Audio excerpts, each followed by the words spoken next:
When you walk down North Main Street in Dolgeville, the silence can be deafening.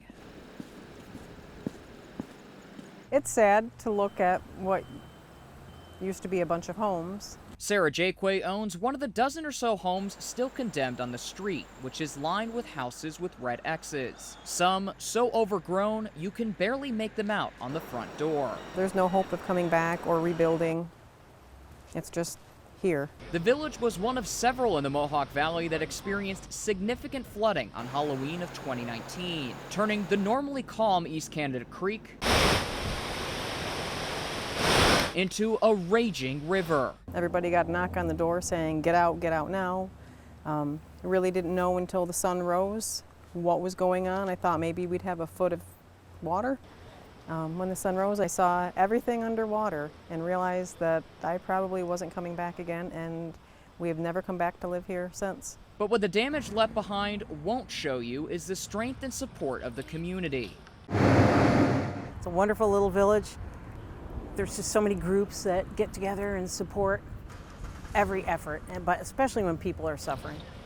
They're there to help. Everyone coming together to help, including a stranger who invited Wxxa and her family into their home. It was just amazing, not just people you know, but people you don't know that just came forward and just wanted to help because that's what you do.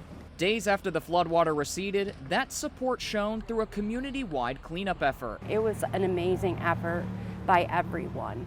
And I think that's one of the beauties of small towns. Everybody knows everybody, so when there is a tragedy, everybody comes together and tries to do what they can.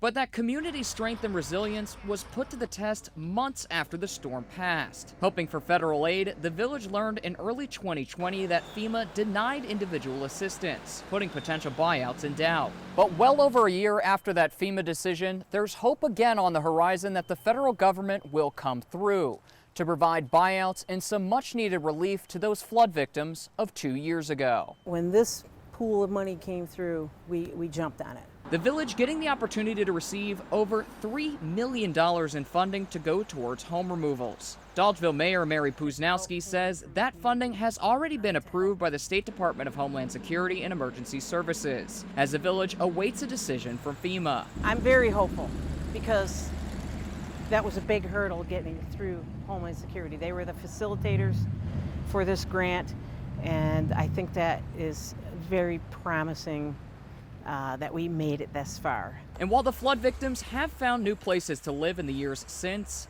a buyout offering hope for closure. What would a buyout mean for you and your family? That we could end this chapter in our lives and just not look back. It's not a happy time. I mean, over the past 2 years, we've had some good things, happen, and, we have moved on in a sense, but I'd still like to, be done with this. The village anticipates a decision from FEMA later this year. Reporting in Dolgeville, Harrison Grubb, News 10, ABC.